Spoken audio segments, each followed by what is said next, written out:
Welcome back to the Amazon European Masters. We have one more game for you today, and it is an absolute banger.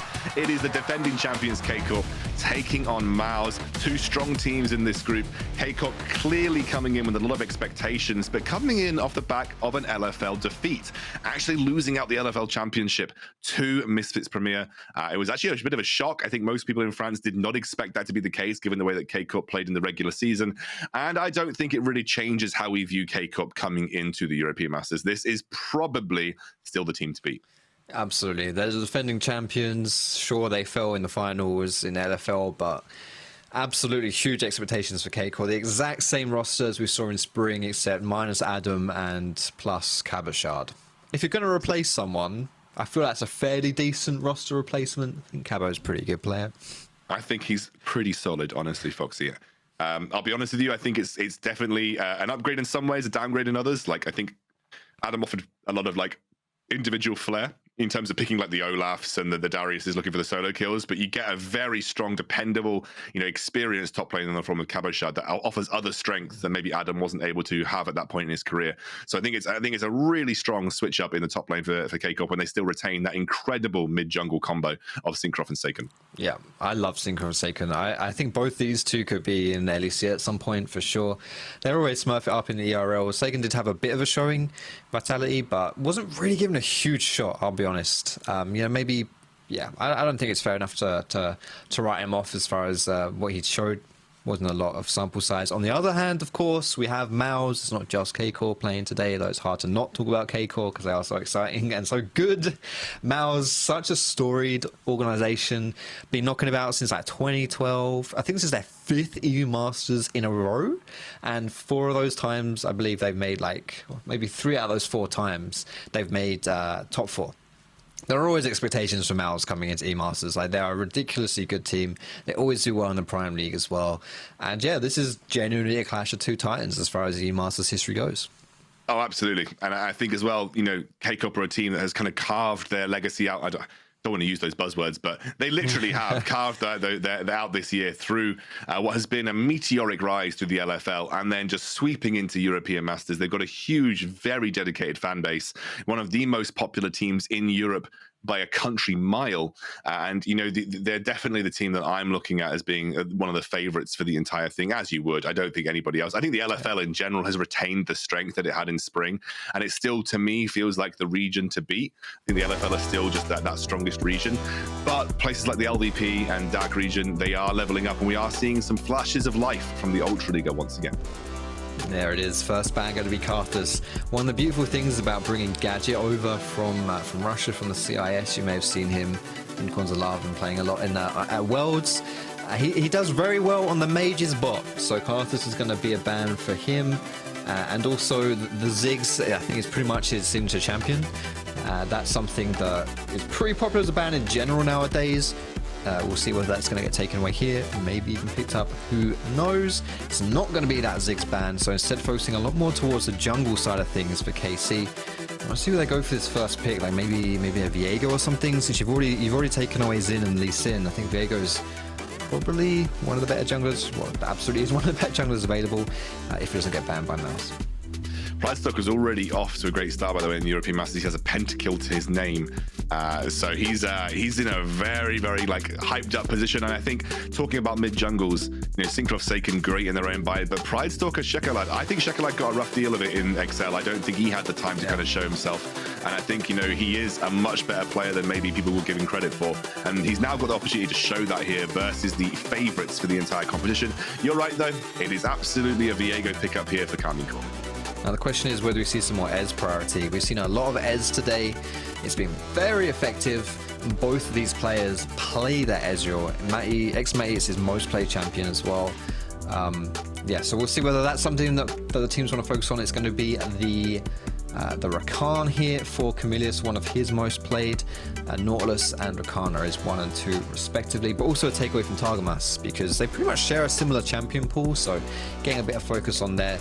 Benefit, you get it for yourself. Benefit, you take it away from the opponent. And it's going to be Varus for Gadget, a very strong AD carry in the current meta. Just able to dish out damage from range, but also one of Matty's best AD carries as well. Matty is a great Varus player. And so again, another denial pick realistically from this Karmine Corp bot lane. Yeah, I would not be surprised to see Matty just lock in the Ez here. You might even just go like Ez Naught or something like that, genuinely. Like, yeah, I think you have to lock in your ADC or you're going to get pinched here, and Ez is ridiculously strong. I just don't think you want to lose that. So you're not going to. You're going to take Ez instead. Ez is very, very strong. We saw a lot of success with that today. Very good in xMatty's hands as well. By far his most played champion. And I honestly think he's pretty good into like Rakan and Varus as well. It's going to be that TF lock-in for SAKEN though. I like this a lot. Twisted Fate I think is ridiculously strong right now in the meta. The way that you can influence side lanes from mid as well, absolutely huge. And a very strong 1-2 with TF Viego mid jumper. Yeah, and I think, you know, we sort of hype around the strength of this mid-jungle combo from Karmine Corp. Got a lot of map influence from both Cinkrof and SAKEN this time around.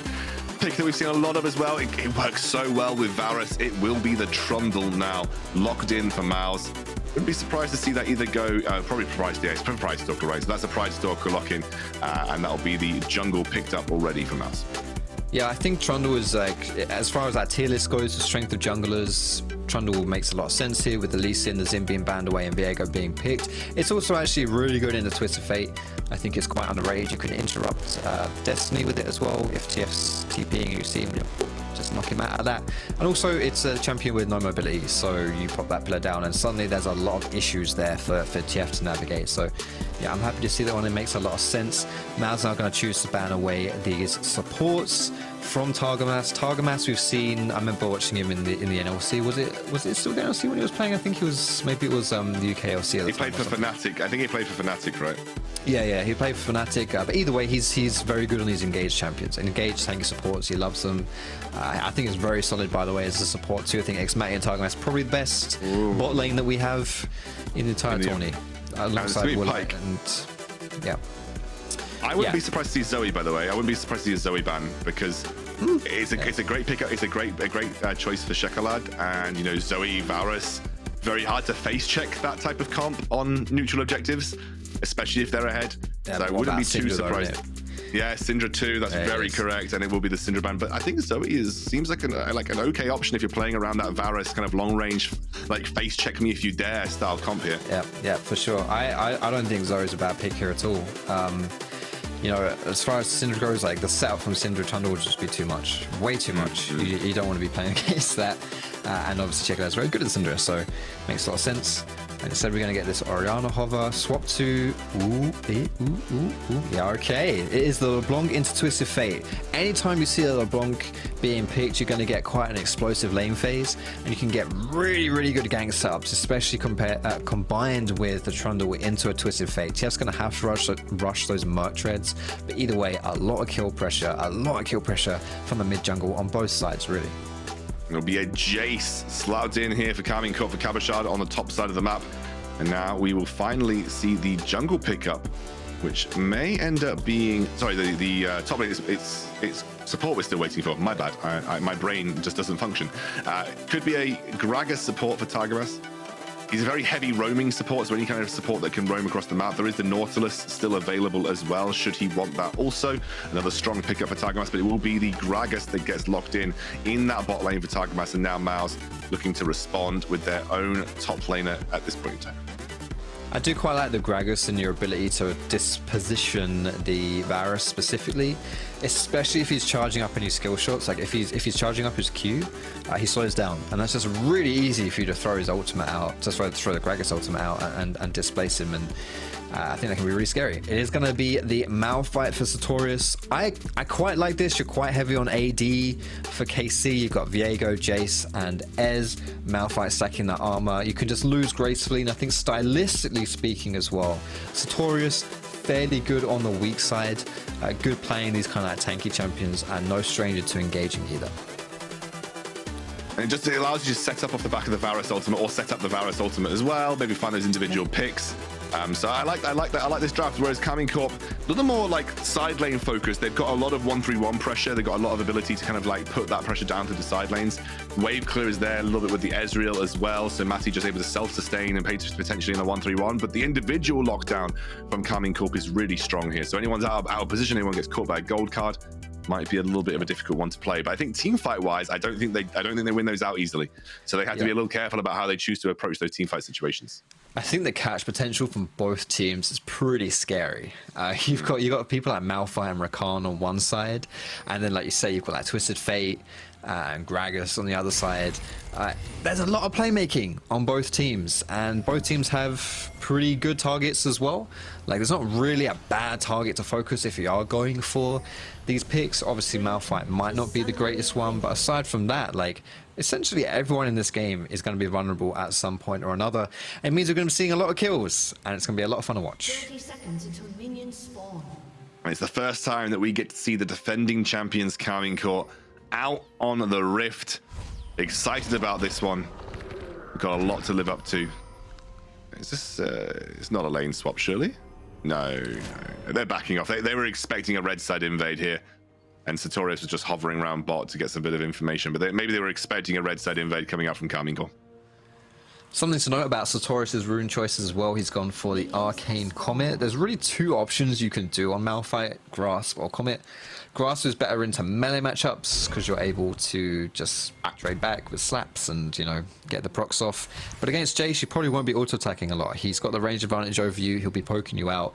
So having the Comet just has that, gives you the capacity to throw out those cheese wheels a little bit and kind of trade back some of that poke, rather than just lose out completely with a rune that you're probably not going to be able to proc too much in the lane phase.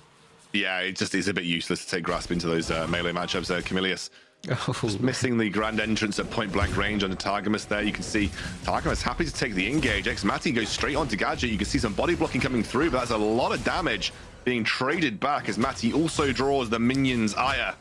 Now, actually, realistically, I think MOUZ come out better from that situation. Yeah, so you've got a Conqueror for Matty, which gives you an advantage in extended fights. But look at the item diffy. You've got 10 extra AD for Gadget and a tier for Ez. That's pretty big at this point in the game, having 10 extra AD. So yeah, that's Gadget going to be able to come out on top of that trade. But with the regen and the cookies and whatnot, not going to be too much damage, permanent damage being dealt down in the spot site. I don't think we're looking at a lethality Varus this game either, because it's Hail of Blades, right? So probably looking at more of the on-hit Varus. I would like to see lethality Varus. I think lethal tempo is maybe an on-hit rune choice, but honestly, we've seen a lot of different things. Lethal tempo, my bad. We have seen different things though from Varus, and you know, it could be the on-hit. I just think, you know, you've got a lot of squishy people on Karmine Corp side. You don't really want to walk up into auto-attack range anyway against like a TF or a Jayce or even Gragas, because they're just going to bop you. So personally, I think that would be better to go for the lethality, and it's just better, isn't it? Varus lethality is just better. I'm sorry, but it is. You're not wrong. Could be the case. I just always usually expect to see Comet on lethality Varus, because, you know, you get a bit more pressure in the laning phase, but maybe not that bothered about that, and maybe playing for later stages somewhere. Still there's a lot of things that go into it, and my brain ain't big enough, so I'm gonna leave it at that. Just say that we'll see. I mean, we're going to find out from this back here. They've got a good push in. They're going to reset. If it's another longsword, then hey, exactly, you know what it's going to be. But looking into mid lane here as well, the junglers have basically mirrored their paths. One going from bot to top, the other going from top to bot. Going to have a similar clear right here. One camp advantage from Cinkrof. I don't think it'll mean a huge amount, but keep an eye on him, because he is walking into MOUZ's jungle here. Doesn't have prio, so yeah, he's just going to recall. Not too much going down. Just wants to get some vision of where Pridestalkr is. Won't cancel his back here either, and Pridestalkr will note that ward. Kamilius already going for a very early roam. They must have seen Cinkrof move into that jungle and hadn't seen him back out, so we're potentially looking to catch him. That's why they had that sweeper set up. But it will just be the Krugs taken for free here. Cinkrof slightly edging out a lead, but it's nothing major at this point in time. Has that camp advantage on the bot side of the map. He'll take his Krugs as well. And here it is, just a pretty standard early game. I want to see what happens around the mid though, because this is it. You've got two vulnerable mid laners as far as the mid jungle duo goes. A gold card plus Viego, pretty scary for LeBlanc. And obviously the pillar plus chains, pretty scary for Twisted Fate as well. The thing is, it might not simply be a mid-jungle game. It might be how the supports react to it as well. Whether the bot lane gets a push and then the support can roam around. That might just be the difference. It's kind of turned into a bit of a 3v3 in that mid lane really recently in the meta in League of Legends so far. And I wouldn't be surprised to see a lot of that going down with a Rakan and a Gragas on the side as well. Yeah, especially because we know how much like Targamas likes to roam, and Kamilius trying to match him in that sense as well. He's making these big roams happen across the map, already trying to mirror where Pridestalkr is. And it is a very quiet and tense early game right now, but you can see that Cinkrof is making his way down. There is no vision for MOUZ, and Kamilius has stepped up a little further. He hasn't got that flash available. Also, he does have that flash available. It's a little lower in level to Cinkrof, though, and Gadget has been baited in. Are they going to face check Cinkrof? Is the CP? They are. Gadget now gets locked up. That's the flash body slam. Force the flash out of Gadget. We have teleports all over the map right now. And actually, this favors Karmine Corp if they can disengage. They burnt 2 teleports for this. They don't have their ultimates to work with as it stands. It's only Czekolad. And honestly, Cabochard saves his TP, sits top lane, and is happy with the outcome. A TP advantage here for FLICKR. Exactly as you say, that works in their favor. You're going to lose that dragon, but it's really no problem, as it is just going to be looking for the future here as the next play going down. What can Cabochard do? Whether he can just get a good push and get a nice reset, or whether he can join for a play in that bot side. Something that Satorius won't be able to match. And it is pretty important to note as well, an early roam from Malphite doesn't tend to work out too nicely, especially when you use TP, because once you hit level 6, suddenly you're just massive in these roams. Your playmaking potential, your engage goes through the roof. So if you're roaming before you reach that point, you're not having that same impact. And now he's going to have to wait a long time before he can have that level of impact. Yeah, the wave's not quite frozen though here for Cabochard. He'll have to push that back towards Satorius. He will work his way up towards that top side of the map. Satorius, another incredibly veteran player, by the way, has played a long time in competitive league. I believe Satorius started his career in 2013.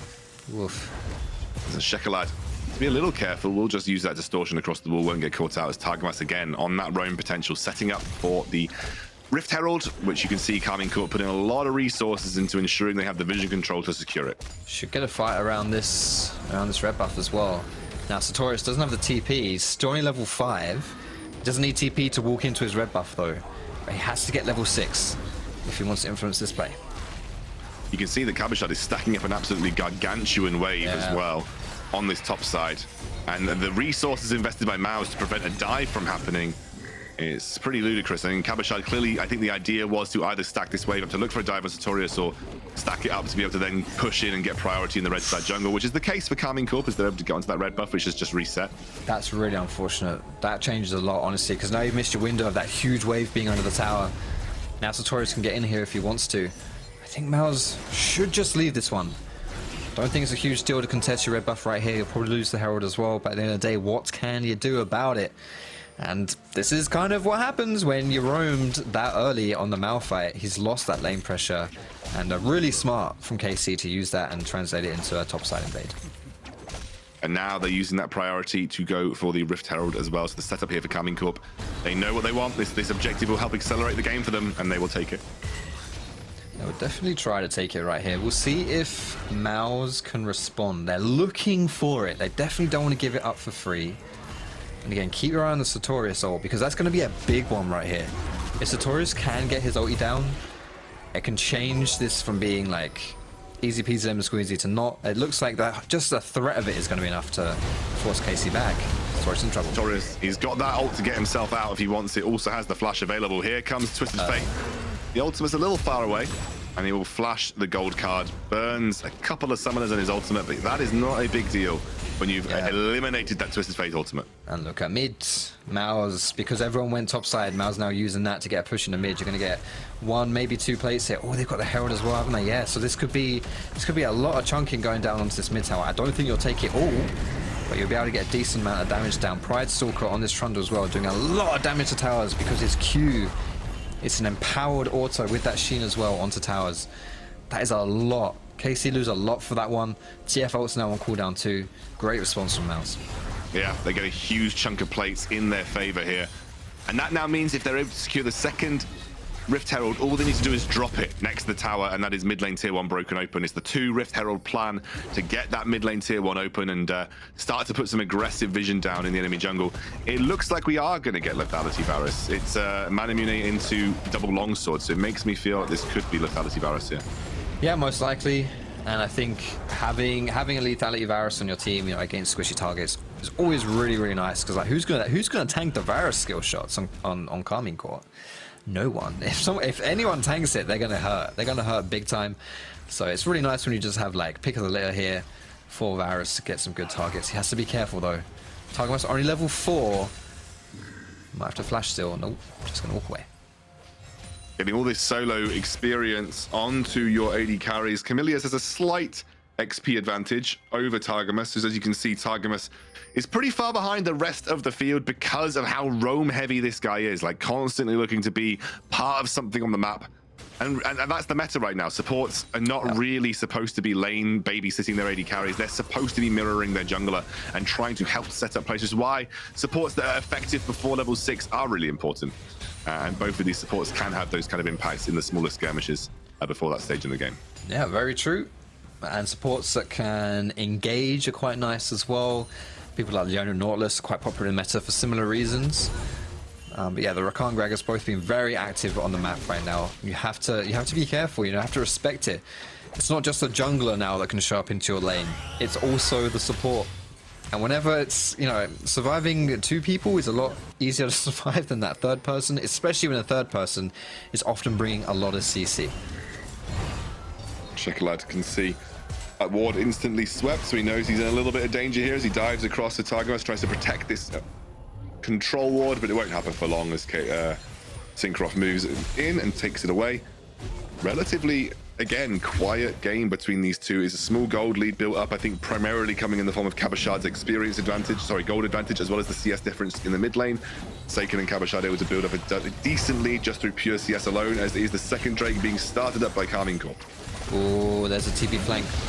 Oh, they have the engage straight on to the Twisted Fate, and now it's going to be SAKEN locked down. He has the chains on him, and he will drop to the ultimate from Satorius, but in the meantime, Kamilius has died on the back line. Satorius is low. First blood actually goes the way of SAKEN as they trade 1-for-1 overall. Karmine Corp feeling pretty confident to get back into this fight. They've got healthy HP bars, and they've got a long-range advantage as well. MOUZ have used all of their engage, know they can't take the fight, and back off.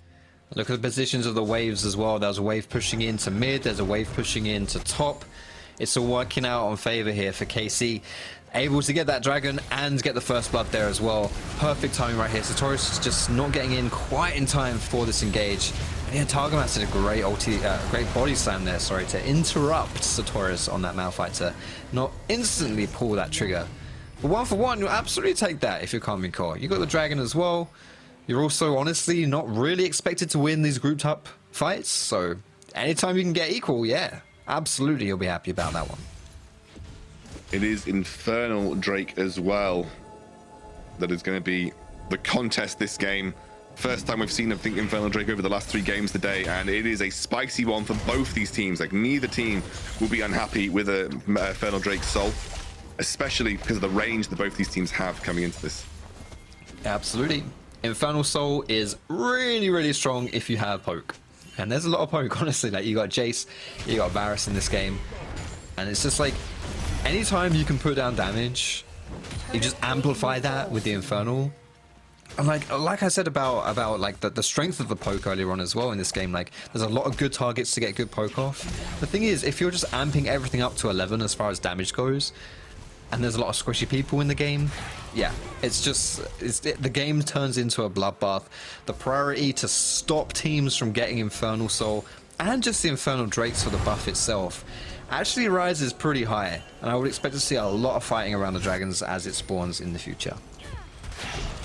Both teams treating each other with a lot of respect, though. This has been one of the least insane early games that we've seen. Not much going on here, but a lot of pressure from Czekolad as SAKEN doesn't have that flash, forced to use the stopwatch to buy some time. But mid lane tower could drop here. Czekolad should be able to escape with the distortion as the first tower of the game going down, and is the mid one for MOUZ. Targamas has got that flash body slam if he wants to look for it. You can see Satorius trying to buy it, and they separate him out as Czekolad forced to flash as well. Here comes the quickness. Kamilius finds the kill. They find it onto Cinkrof as well. He will drop way too deep for Karmine Corp to try and punish that mid lane tier 1 take. Way too greedy there. Kamilius with a good roam timing as well to sharp out Fog of War, but you know, Karmine Corp just a little bit slow defending the mid, and it felt like they wanted to maybe salvage something out of that play. Either way, no bueno right there. They're going to lose their tower and they're going to lose the kills on the side as well. Really good play from MOUZ though, and to really emphasize the importance of losing that mid-tier 1 or getting that mid-tier 1 for MOUZ. When you're playing versus a Twisted Fate, he wants to clear waves and then pour out. And if he's having to stick in his lane even more because that tower's down, it becomes a lot harder to run around the map. We're going to see it again here. Targamas is a little bit too far forward, and Kamilius out of the Fog of War. I mean, just the AoE is crazy here when you've got Rakan plus Malphite. Absolutely ridiculous stuff right there. Very greedy from KC. And Czekolad is on form right now. He is coming back with a vengeance, picks up his first kill of the game, and says to SAKEN, "You're next, mate. You're next," with another chain landing. He wants to go for it, but won't commit as the gold card gets threatened. Czekolad popping off. Polish mid laners, man. What is it that they feed them? They are all too damn good. Very true, man. Czekolad is absolutely just destroying this game right now. They got a little bit of breathing room from that last play. They fed a bit more gold into the side of MOUZ. And then beautiful stuff right there. Able to find a pick on the Cinkrof as well. And not even just that, but oh, he's jumped into the chains. He jumped into the chains, but can't commit much further than that as Targamas showed up. Yeah, but look at That's going to be two tier towers taken down with that Rift Tower in the bot lane, by the way. Yeah. That is insane. That's beautiful stuff. When you can get that numbers advantage, it came at like the perfect time for MOUZ as well. Like they were able to bring down Cinkrof.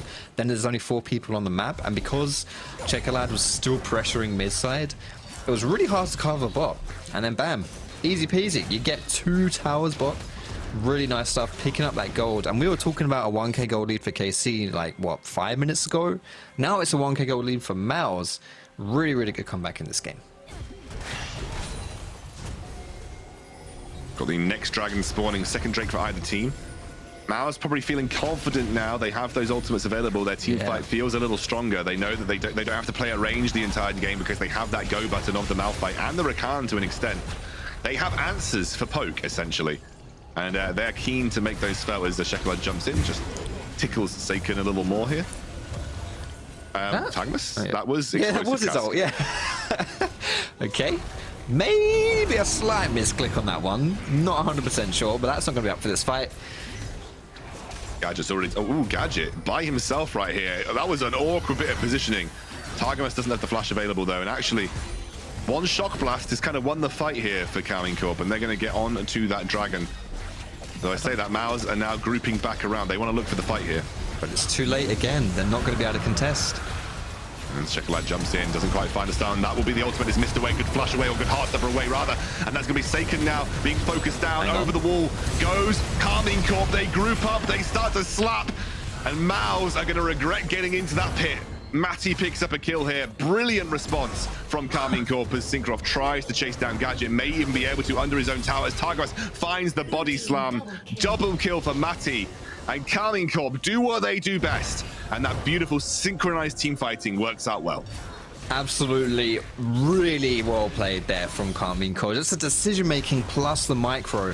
MOUZ too far back, giving up this dragon for free again, not respecting the damage coming through onto that neutral objective. But look at the turnaround after SAKEN does so much damage, the shock blast as well. Everyone just jumps on in, and it's so much. It's way too much to deal with. Even like there's just so many squishy people in this game. I said it would be an explosive one, and look at this stuff. It's just way too much to deal with, and that is disgusting, by the way. Stealing a Rakan, double jump on the E, jump with the W, then you jump with your ulti, and you blue smite someone. That's not fair. The Karmine Corp aren't fair, mate. Karmine Corp are just too good. That's the thing.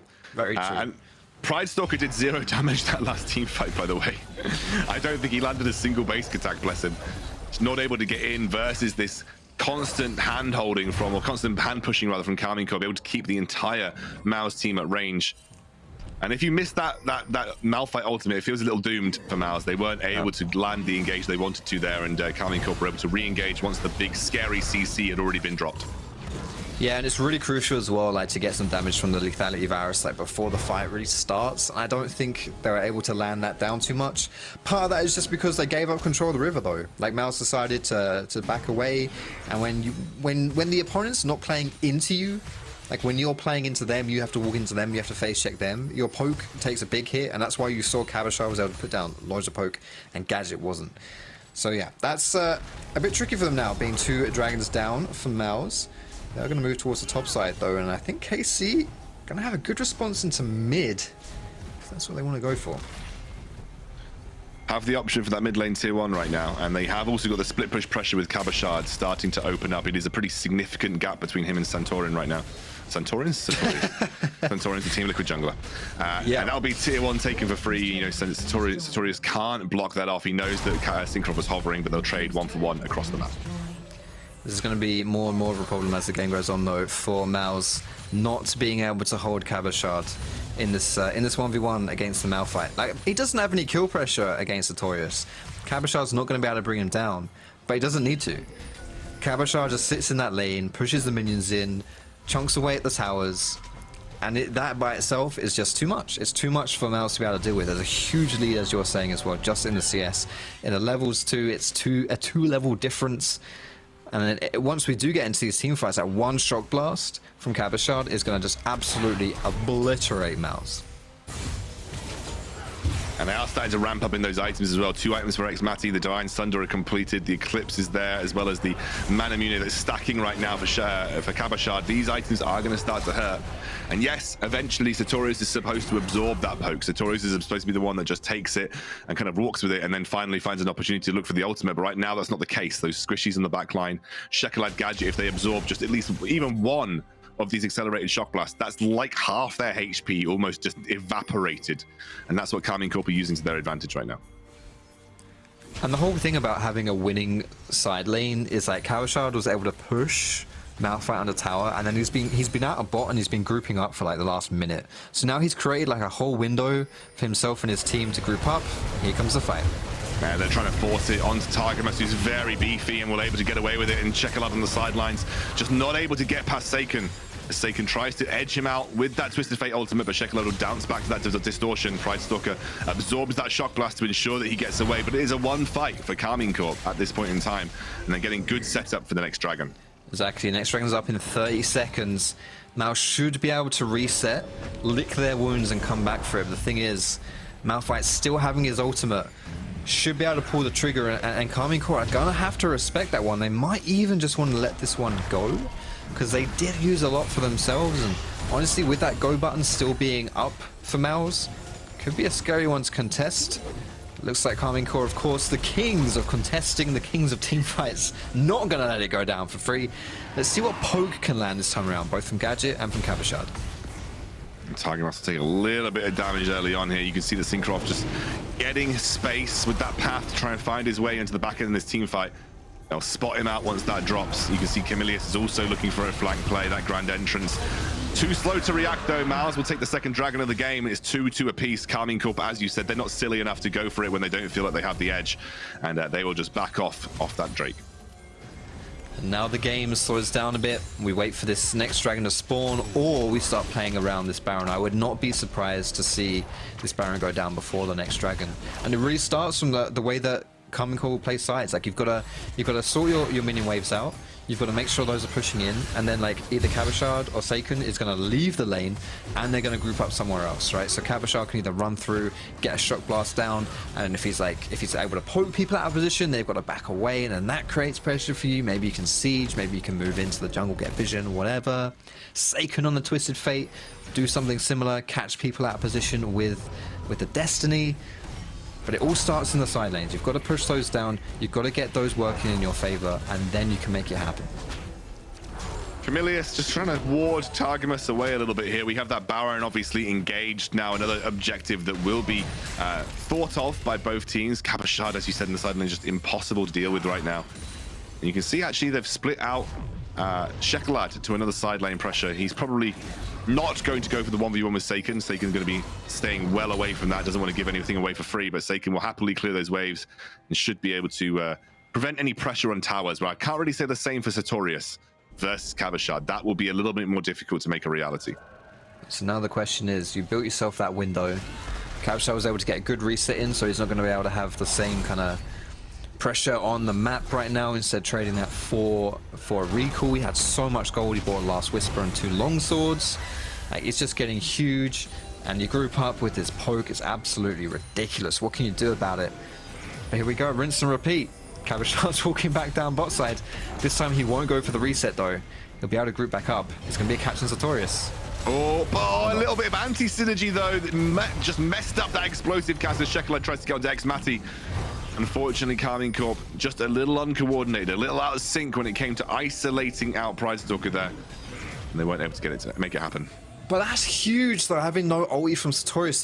The way that you break side lane pressure, the way that you make it so that Cabochard is actually punished for going into a side, or SAKEN's punished for going into a side, is by engaging wherever KC is weak. You can't engage anymore. Malphite's got no ulti, and now you're seeing the whole map open out. Look at you've lost control of the entire map because your threat of engage, the threat of KC mucking this up, is now basically zero because Malphite ulti's on cooldown. And I heard Cadrel talking about this particular setup as well, in terms of that side lane pressure that you have in your favor. Because right now, you know, if you're MOUZ, you have to give up pressure mid, because you know that if something happens, it's going to be Karmine Corp that can rotate first. Satorius will not be able to make that play, but we have the engage coming through. Oh my god, Cabochard just jumps in. The man has got absolutely like balls of steel. Slaps his hammer down onto 4 people, doesn't get punished because that ultimate's not available for Satorius, and it might even be mid lane tier 2 getting taken down as well. xMatty at least chipping away for the time being, but oh my goodness, Cabochard, your cojones, mate. Absolutely insane. I mean, what else can I say apart from what you just said? He jumped in, had to jump out again, but still, like, it's all about the mind games, man. It's all about the mind games, and he's definitely sending a message with that play. Matty though, oof, it's a lot of damage. Czekolad wants Matty down, can't quite find that second proc on the sigil. Oh, Matty will stay alive for the time being. Too much HP there for Czekolad, and he just dodges to the side, won't go down to the 2-shot barrage.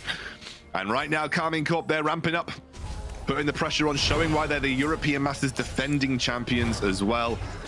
Yeah, they had a bit of a quiet early game, but they have made some really intelligent decisions around the map, and they're starting to reap the rewards. They played it out really, really well, and this is something that we've seen a lot of at EU Masters. It's been on display. Once you start getting like the top teams of each region, you can see the strength of the macro and the strategy and the way that they play the map. Some of the smaller regional leagues that have been able to get early game advantages haven't been able to bring it home because they don't necessarily know how to use their advantage and close it out, how to bring it home the W. But someone like K-Core as a team are just so good at playing the map. They know exactly what they need to do, and that is how they find their wins. And they're on the right path to do it again in this one against MOUZ. MOUZ grouping up here. We have that next dragon spawning in 10 seconds. It'll be the third, the soul point for either team. So it'll be an important one to grab. I mean, xMatty's starting to really chunk away at the front line. He has definitely got a bit greedy there, but wait a second. I wasn't paying any attention to that. What happened to Kamilius? He just died. He's dead. So to sum up what happened to Kamilius, there was a point in time where he was existing, and then at some point that time flew by, and yeah, so he just took a SQ, and yeah. Oh my god. That's 2 pieces of poke, and he's just straight up dead. Yeah. Okay, well, he's pretty squish. And, yeah, Karmine Corp have a lot of damage. Very scary. Plus, they're able to get themselves on a soul point from this play as well. So, next dragon that spawns, huge for both sides. MOUZ going to need to deny that from KC, deny that Infernal Soul, and obviously Karmine Corp just wanting to pick that one up, because I don't know if you can really lose this game if you've got Infernal Soul with this team comp from Karmine Corp. You shouldn't be able to lose it, that's for certain. And Karmine Corp, they just have to pay attention to that Malphite, where his position is, where the engage is. Maybe a little bit of mention towards the Varus ultimate, but at this point it really feels like Karmine Corp know how to space this out, know how to make sure they're not at risk of the engage coming through from Satorius. It's going to be a Baron clear for MOUZ. They just want to get vision control. They want to at least say that we're still in this fight. We still want to threaten things like the Baron. But it is a 5k gold lead now for the LFL. They're looking pretty good. The scary thing is as well, though, I'm not sure you really have the damage to follow up a Malphite engage at this point if you're MOUZ, because you've got to walk up. LeBlanc has to jump in to do her damage. Yes, Varus can throw out a Q from range, but he's going to need to do more than just one Q if he wants to kill someone caught in a Malphite ulti. But you can't really get that close. You can't really do that much to KC because they're just so far ahead at this point. They've got so much damage. Terrifying stuff. Kamilius legit just calling MOUZ's bluff, by the way. They had absolutely no vision on the Baron, and they didn't even hesitate by sending Cabochard down to the bot lane. Eventually, they just dropped that Twisted Fate ultimate to see what was going on. And it looks like it's getting two-manned now with no vision there to speak of. Maybe MOUZ are saying, well, okay, called our bluff once, let's call it again, but the ward comes through. Here we go. Teleport there. It will be Cabochard looking for the flank play, and they see it happening right now. And an instant cleanse into the gold card from Gadget, but he's already chunked down so incredibly low. MOUZ will back off. They got the teleport from Cabochard. That's maybe all they were looking for, and now Karmine Corp have to do something about it. Yeah, all in all, not too bad though for MOUZ. Exactly as you're saying, getting that TP is a really big play, and because I don't think Karmine Corp are going to be able to take anything else on the map, there's not really any punishment for MOUZ. Yes, you lose control around this Baron area, you are going to lose vision, you'll have to retake that, but as far as it goes, it could be a lot worse right there. And yeah, considering how much KCOR have just been exploding in this game, you'll take small victories like that. We have 2 minutes until the next dragon, so MOUZ looking to do something on the map, but I think realistically they'll be gearing up for a soul fight here. I don't really think there's anything else they can do. I don't think Czekolad's hitting a next item spike before this. Maybe we can get 3 items on Gadget, which would be the likely play. Kamilius will find out Cabochard here, who's forced to go into stasis for the time being, but he is caught out right now, and that'll be a flash out from the ultimate from Satorius here. That is a big flash, and suddenly Cabochard, as the absolute bait for his team, has drawn MOUZ right into the fight, and xMatty will gladly follow up. Karmine Corp get 2 for the sacrifice of Cabochard, and Cinkrof, he's not even done. He wants to flash forward, uses that stolen cheese wheel, and dives onto Gadget. Doesn't have that cleanse available this time round, or rather the heal rather, and he will just get taken down. Stolen cheese always tastes better. Cinkrof knows that one, flashing on a Gadget, taking him down as well. It's just not fair. The flash Q from Malphite, there really is no counterplay. But honestly, I feel like this is a little bit of Karmine Corp just slapping MOUZ around with their wallet. It was a good start from MOUZ, catching Cabochard. Targamas as well has to blow his stopwatch, but it's just not quite enough. Yes, you can focus on one person, but there's so much thrown onto Cabochard. So much thrown onto him that you can't then do anything else for the rest of the KC. Look at them. Massey, SAKEN, they don't care in the slightest. They're just chilling. Is this going to be a kill? Yep. All right. Oh, his stopwatch is up. He's not. Oh, that's a BG, that is. Yeah, nice. All right, so you get extra kills there, and look at it. 30 seconds. You got the Baron off this play as well. Here comes the Infernal Soul. Might be the death knell for MOUZ. I think this is the hill that they have to die on. MOUZ make their last stand against this Infernal Soul. They know as well as we do that if that is Karmine Corp picking up the Soul, Karmine Corp straight up win. But Karmine Corp don't need to make the play. They get mid lane prio. They have Baron. They can threaten inhibitors. They know that it's not exactly Soul for MOUZ, so they're happy to kind of scout out what the best option is. As you see that Twisted Fate has that ultimate, he will be making his way over. He pops it for the time being as he sees that dragon getting taken down. Bang about. He's going for the steal, but can't quite find it. Cinkrof has to bang and has to come through rather with that stasis. In the meantime, there's 2 fights on a split front as Satorius drops down. In the meantime, xMatty straight into the pit, but there are so low HP bars. Targamas will back him up as he flashes and then comes back in once he has the engage, and Matty and Cabochard. Too much damage right now, and with the setup in mid, I think this will just be game. I do think so as well. I think KC is going to be able to run this one down, take that inhib tower, take the inhib, and end this game eventually. I thought SAKEN was maybe a little bit late on his destiny, but it doesn't matter at all. If you can win a team fight, who cares about the dragon? You don't need soul if you can take a fight and take the Nexus afterwards. It's Baroned up minions. It's the Nexus towers. It'll be the Nexus. And Karmine Corp, the defending champions of EU Masters 2021 Spring, pick up their first win. and they will gladly take it. They looked every bit as strong as I think they did. It was cool, it was collected, it was measured. Everything that we saw from Karmine Corp in that European Masters Spring version. And I think now, heading into summer, they clearly make that statement that they are, you know, one of the teams to really look out for.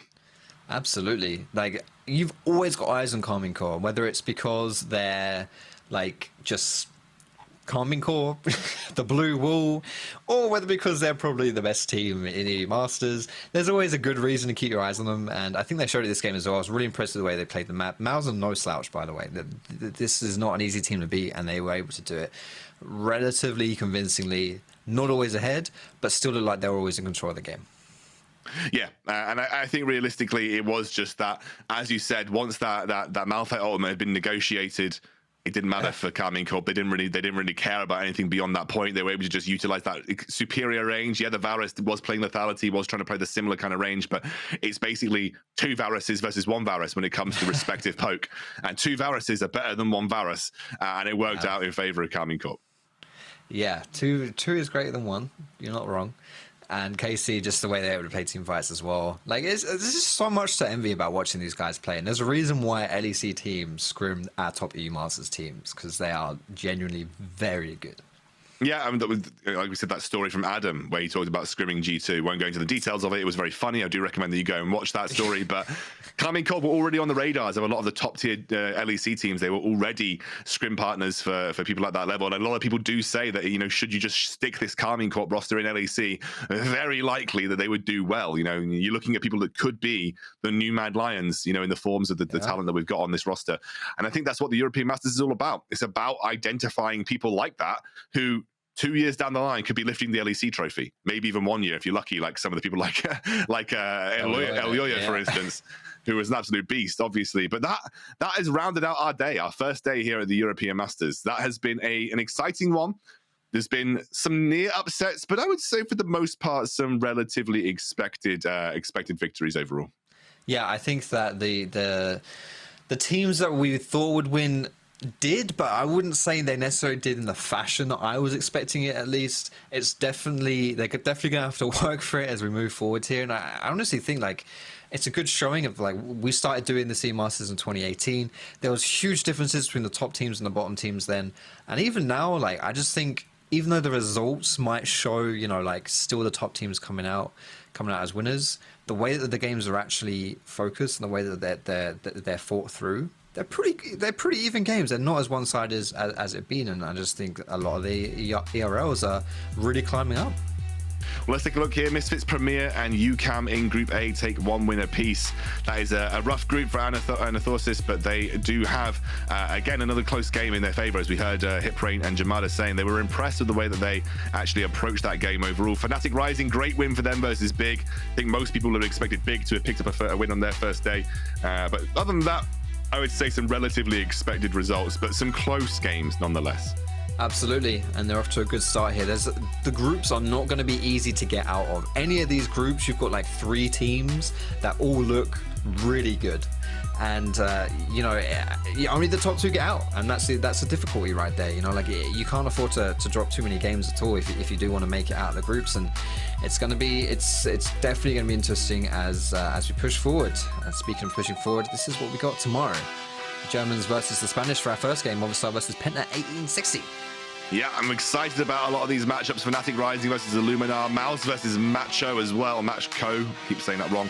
And Vodafone Giants versus Karmine Corp. That will be a bit of a banger as well to round the day out. So plenty of excellent games on your schedule tomorrow. And again, this is where you start to see some of those teams really show their stuff. This is where everybody has their eyes for the future stars in the European scene. We are very good at cultivating European talent here, and the Amazon European Masters is no small part of that journey from path to pro. Absolutely. We have seen countless pros in the LEC lift the title after lifting the title in EU Masters. Genuinely too many to name. There's just, this is a great system for scouting talent, and I guarantee you someone you're watching today in EU Masters will be in LEC and may even be lifting the LEC trophy. Yeah, absolutely. I have no shadow of a doubt that some of these players will go on to do the same as the likes of Elyoya and Mad. But for the time being, that is day 1 rounded out. All 6 games. We had some absolute bangers, and I hope you've enjoyed it here at the Amazon European Masters. We'll see you tomorrow.